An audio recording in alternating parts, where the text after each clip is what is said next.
Mbote na balanyo sur Direct News Télévision. Chaîne Nabino Oyo Mesana Kolanda, chaîne Oyo et Memela Kabino actualité du jour. Oyo le belaka mingi mingi sur Maye Mokonzamo Kazali Kosala pe biloko oyo ezali kosala pour l'intérêt ya peuple congolais. Déjà na rosinga Nabino bo partager lien, bo liker, bo partager na bato nyonso po baye bana kozwa information ya malamu. Oyo ekopesa. Alors pona lelo tozana esengo koyamba pona bino Maître Lourd c'est pequeño oyo Cédric ndenge babengaka ye tomesana koyombona ye mingi na béret rouge na béret vert mais lelo a changé et la télé Maître Lourd mbote na mbote pas journaliste lelo tomoni changer et la télé moni c'est makambo changer na IDPS. oui biso ma na IDPS déjà changé et ça na ba conscient de ba comprendre makambo sur le canapé na kati ya marché na biso mais biso makambo changer so ba no mona na la ta béret rouge on la ta béret rouge parce que nazaki na lutte nazaki na combat mais na minute na ça au parti au pouvoir na ça na kati ya pouvoir na ça ne tante ya roulata surtout béret rouge so mona na béret noir ezaki non naza combattant naza na droit ya ko protéger parti na ngai contre toute menace pour naza na kati wana il faut na yeba ndenge ya ko battre le pouvoir na biso mais ko battre le pouvoir na bino parti na bino des heures de l'équitro en tout cas parti na bino bokomi ko sala na soni ya pouvoir parce que ezaka lelo ba obabunda lobi ba obabunda au juste qu'est-ce qui se passe dans parti na bino. Oui et l'autre zoleka nangi kopesa moi information na ba bato bazotia ba murmure na ba réseaux sociaux ou bazotia ba murmure na ba chaîne moko quelque part ou bazotia ba murmure na ba il y a des individus oyo bazawana o bazana ba mission politique te oyo bazawana pona ko bebisa image ya parti UDPS ndenge bazocha bao babenga badongolo misu mais bango bazolo bape makambo eza solo bato zo ba vérité non administration etambolaka na ba réalité mususu biso surtout ana IDPS biso toza parti malette te ozo comprendre pas journaliste biso toza parti malette te parti malette ozaka baso ba komi koto ba obligé non biso toza parti de masse toyebaka ndenge administration des otambo na minute oyo tozaki na problème na ai o utikolongwa kabul o utikolongwa tike biso parti na minute oyo toza na kati ya gestion ya CG Augustin Kabuya bato azobundisa makasi po amona azo présenter incompétence na ye. Non, quand on parle de compétences, comment vous jugez Moutou non à salaire amis? Tu vois, comment vous jugez Moutou mais non à salité? Laissez tikaya ko tikaya sala. Il y a des réclamations au biso to banda ko réclamer ngapé na zawana parmi bato barondo réclamer biloko wana. On a parlé des cartes. Non, tous les cartes à membre. Il a fini de makamba carte. Il y a des combattants oh ya biso ya IDPS bazo sala. Et ça va combattre mais sous non bazui vie à kosala te. Mais on attend bato ba consigne ba mandataire bima ba réalité mususu bima après nous to juger mutu. Comment mutu ma réalité mususu non mutu salité bozo juger par défaut. Bozo combattre. On est allé sous combat boité, on est commis haine et comme nous tema mabe. Netsi bato ba accusation oyo salem. Ah otangelo bato parce que nga tanga kombo na kobanga eloko te na yebi ba kombo bato nyonso na kati ya IDP. Na Direct News bakosa raté. Ndeko Jules Kaloubi. Ndeko Jules Kaloubi azo expliquer clairement incompétence ya secrétaire général à parti na bino. Bozo sala soni ya oui. Ndeko Jules azana première chose na ye azana na problème à mutu. Yami balé aza mirte politiquement. Ndeko Jules Kaloubi olobi aza problème à mutu. Oui, a un problème à mutu. Wana maloba na yo. Ouais, na assime responsabilité à malobo na lobi. Na zo assime. Ndeko Jules Kaloubi yo mo zomi yo kela. Il pense pas de réponse. Maître Lourd a dit ça un problème à mutu. Parce que comment yo zo juger batu misus na kati ya parti. Un président de la République a dit biso to déblonné. Vous comprenez? Déblonnement na eza partout. Mais c'est Gilles, yo ba peso parti peso musalo salaka. Au comme na Jeep 7 jeep okomi na 7 car po eza na disposition na yo mais badjoint na oyo basalaka na yo yo lingo opesa biso bonne gouvernance badjoint na oyo boza na bango na parlement debout bato otambolaka na bango boza na parlement debout baza pas même na vélo exemple nini opesa biso osala badéclaration yo makambo maître lo tika nanu balembe yo makambo ozoloba wana eske oza nango na assurance ke bato oyo atambolaka na bango baza ata na vélo te ngai na assure bino po ngai nayebi Gilles ayebi nga bato ya Gilles bayebi nga Dieu merci bango nyonso bayebi nga natuni yo mutu moko ya Gilles ayebisa nga jipo atambolaka nango bango nyonso bafingama na jipo bakangama batambolaka na jipo ya Gilles so jipo Gilles aotambola na bango c'est ça les réalités ozoleka na kati ya Gilles exemple nini opesa problème eza no ezoboma o Gilles oza ndeko na biso na kati ya parti eloko ezoboma motema mabe ozosala politique ya haine so osala politique ya haine ekosukela mabe ozo comprendre yo ozwaka mbongo edi nini osali po ogérer bato oza na bango pembeni combien de personnes baza wana epa na yo opesi bango ambition ozo comprendre déjà mutu aza déjà na vie déjà comme kogérer 7 voitures mais pourquoi ozoboya ye asala idée oyo abimisi parce que abimisi idée ye moko abengi azosala consultation pour na réunifier parti abi akokende koluka bamobake akoluka bagibau akoluka bato nyonso wana asangisa bango parti ezonga normal mokonzi ya mboka mpona na ya kokamba parti idée wana ezomona maipoint moto akoboya proposition oyo idée ya moto azopesa na kati ya idps aza te mpo na idps toza na pays toza na kati ya toza na parti moko eza na kati ya démocratie eza na démocratie makasi na kati ya idps mais kasi na démocratie na yango epe azoloba oyo azomona mabe te non amoni mabe eloko nini amoni mabe alobi ata toilette eza te na permanence ya idps wana eza ignorance ye akota auti kozala tozala nini na permanence akotaki toilette wapi botika ingratitude botika kimutema botika politika kimutema mabe politique ya diabo ezalaki na ntango opposition boyebake non tolekisi toza au moins na minimum na ndenge tozotambola na kati ya parti na biso tolekisi au moins ba 7 j'estime 7 ou 8 secrétaire général ya IDPS po baleki banda IDPS ezalaki créé ozo comprendre na réalité ya makambo eleki wana ba secrétaire général ou baleki les seuls secrétaires général oyo nazo assumer que non premier secrétaire général a sali musala na kati ke toza na pouvoir sur CG Kabouya Augustin Kabouya mais il n'a rien changé donc il n'a rien changé ba combattant ba lela kaka mettre lourd un moko pe foko ka baninga baza raison oui nazo ka baninga na nyoso ba na raison mais quand mutu alobeli bino que non atelemeli boso na bino a déclaré alobi que non ngai na kolongwa secrétaire général natika bino na sanzete te na koluka ni façon nyoso na longola bino lito biso na kati ya Congo to bundaki oto banda ko bundela na IDPS to na bunda te ka ba kombata IDPS basa bazwa musala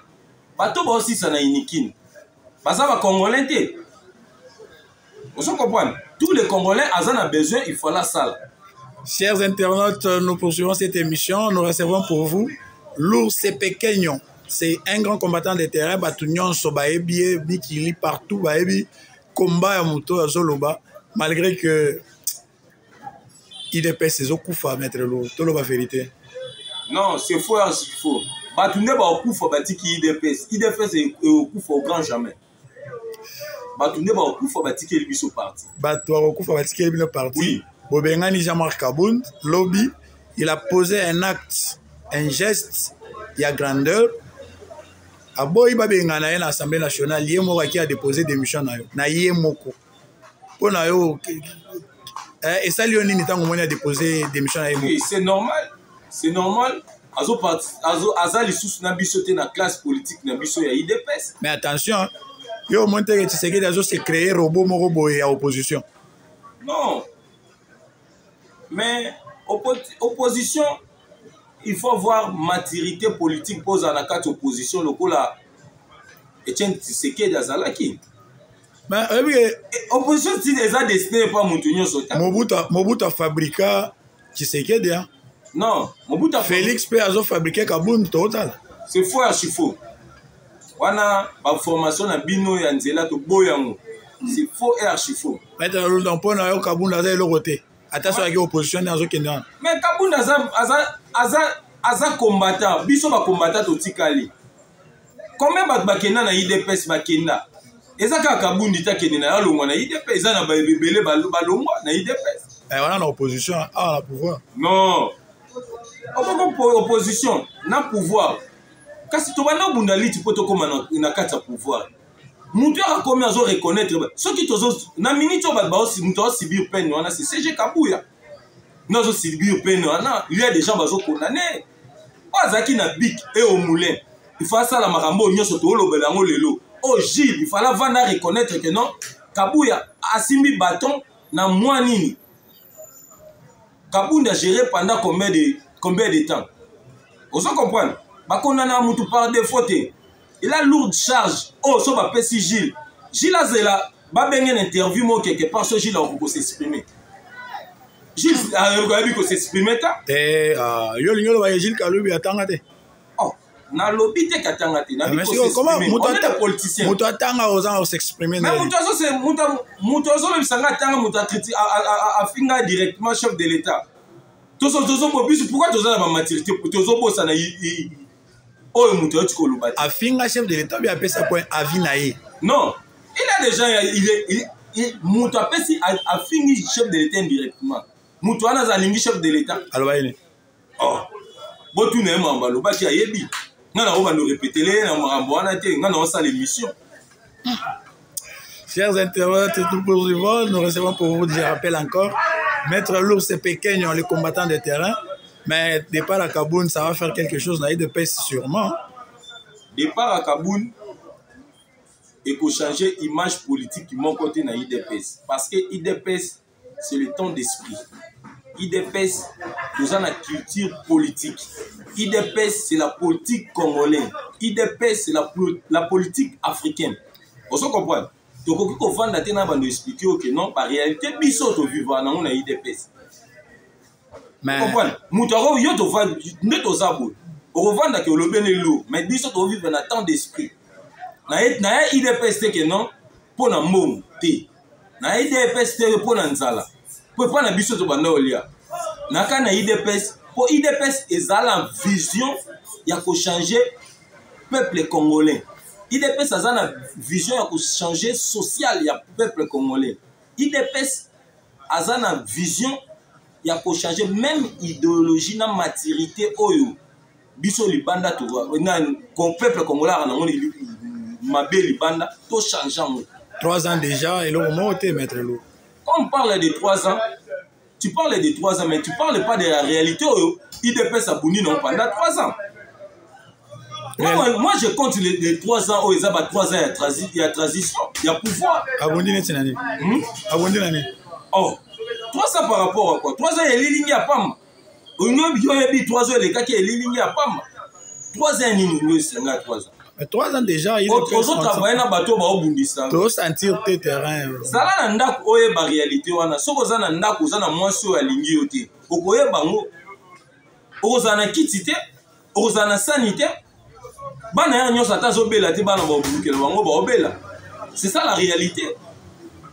À quoi vous faites allusion à la gestion à IDPS au na IDPS, na 3 ans, la question la réalité à l'IT pendant 3 ans en transition. Moi j'appelle les 3 ans en transition. Maintenant, la réalité, il y a sali na 4 ans. Au pays, mon côté, même au niveau Afrique, na 3 ans salé. Vous comprenez? Pays mon côté en Afrique, dans 3 ans, et Sali, Oyo, était Félix Tshisekedi Sali. Dans les 3 ans. Oyo, Félix Tshisekedi Sali dans les 3 ans, et les Kindions sont salés dans le pays en Afrique. Oui. On les a malobanayo. Mesdames. Et ça malobana, ça malobaya, peuple congolais, on a un communicateur, dans Zouara, oh, peuple Zomoloba, nous avons commission, on pas tout, oh, baza, dans maturité politiquement. C'est par ici que nous mettons fin à cette émission. Toyamaki Ponabino, l'ours pequeño, maître Oyo Azapé, grand combattant de terrain, dans le plateau Nabiso et à Direct News Télévision. Restez branchés, vous partagez, vous likez les liens et puis Torozo Ngambalassima pour Maître Lourd, si numéro de contact, comment on peut vous contacter en cas de besoin? Numéro de contact dans la part, excusez par un journaliste, numéro de contact dans la OPS, mais dans les minas, ça l'a résumé de l'eau qui est pour les minas de minute. Il y a des individus, Oyo, bazo ça la face ou bazo ça la tête contre CG Kabouya, ou baebi grandeur y a été. Bateau baoye ba grandeur y a CG Kabouya. Et ça bateau yo. Bazo ya na sima na bino, ba finança na bino ba mikie. Les individus ba outi na ba FCC, les individus baza na kati ya PPRD, les individus baza na kati ya Lamuka, individus baza na ensemble. Ce sont des gens là oyo ba ya na sima na bino po ba financer bino, po bo déduire parti na bino. Mais biso eta ke toza ba kisekedis, on est des défenseurs, il y a parti na nga. Les loti lobby, na sala musala te, na za na droit ya ko défendre parti na nga. Ko défendre parti na yo, oui, mais na bato libanda. So bato na kati. Oh. Mais bato baninga boza bi so place. Kati wana ce sont des gens au ba ko kanzala te. Yo moninga nga na tota nga tambula makulu. Nga na onde toza boto matano na ba taxi pas journaliste. Oso comprendre, nga tambula makulu. Nabotama munene. Yo ndimi yo ezala bongo. Nabotama munene ni na munene. Mais en réalité nazo bunde la partie na nga pona yebi vision oyo banguna bazoya po batake na minute. So vous imaginez que non mutu ba ko mobenga e que non santa de. C'est que c'est eux qui force Poutine na zanango. Ils ont le quoi appeler Kabouya. Mutu avanda la mutu habité.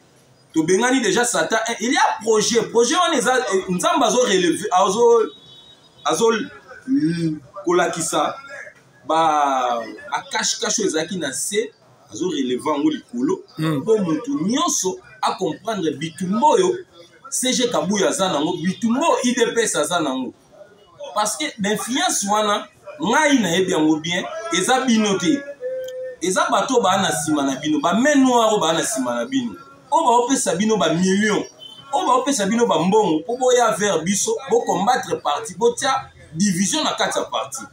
Mais état que CG Kabouya, azab hiérarchie à parti na biso, on a lobby que non parti za la bomoko. O lingae te boya bosangana to tracer parti que ne liboso. Parce qu'on est en virage vers les élections. C'est pas le temps à se distraire parce que on est à distraction. Mutu azolo ba tete olingi ete tozani mutu olingi ete ozotambola na 100 000 balles ozimbongo wana boy